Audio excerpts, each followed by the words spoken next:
الرحمن الرحیم، میں حکیم محمد ممتاز پروانہ آپ کے سامنے مخاطب۔ آج کا جو مرض کا ٹاپک ہے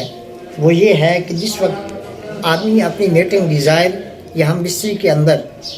اس کے عوامل میں مشغول ہوتا ہے تو اس کا دل پھڑکنا شروع ہو جاتا ہے۔ پھڑکنا یہ کئی امراض کی وجہ سے ہو سکتا ہے۔ دل کا مطمئن نہ ہونا، ذہنی طور پر سیٹسفائی نہ ہونا، دل کے اندر مختلف وسواس کا پیدا ہونا اور خواہشات کا پورا ہونا، یہ اس کے عوامل ہیں۔ اور کچھ ایسے بیرونی عوامل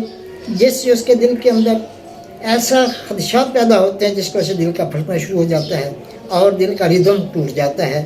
بعض اوقات ایسا ہوتا ہے کہ بلڈ پریشر لو ہو جاتا ہے، یا بعض اوقات پریشانی کی وجہ سے بلڈ پریشر کا اپ ہو جانا جس کے اندر دل کا اپنا توازن برقرار نہیں رہتا اور اس کے عمل سے کجا، لیکن اس کا دل پھڑکنا شروع ہو جاتا ہے اور اپنے آپ کو کمزور محسوس کرتا ہے اور اس کی طرف اس کی رغبت بالکل ٹوٹ جاتی ہے اور اس عمل میں وہ اپنے آپ کو سیٹسفائی نہیں کر سکتا۔ ایسی ادویات جو بعض اوقات قرابیتی نسخے ہوتے ہیں جن کی بنی بنائی ایک سٹینڈرڈ قسم کی ادویات ہوتی ہیں، لیکن بعض ایسی ادویات جس کو ہم خود بناتے ہیں اور بنانے کے بعد مریضوں کو دی جاتی ہیں تو ان کو کال کرنے پر وہ چیزیں ان کو پرووائڈ کی جا سکتی ہیں۔ اگر وہ خود بنا سکتے ہیں تو چند ایسی چیزیں میں عرض کر دیتا ہوں جس کے اندر کمرکس ہے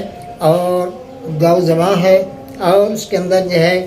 دل کو طاقت دینے کے لیے جو ہے مویز مرقع اور ایسی چیزیں استعمال کرنے سے اس کا مرکب بنا کر استعمال کرنے سے اس کے جراثیم کی یہ پروڈکشن پیدا ہو سکتی ہے اور ان کے دل کو اطمینان آ جاتا ہے جس کے اس کے پٹھے مضبوط ہو جاتے ہیں اور اس کی طاقت بحال ہو جاتی ہے اور دلی طور پر بھی مطمئن ہو جاتا ہے۔ والسلام۔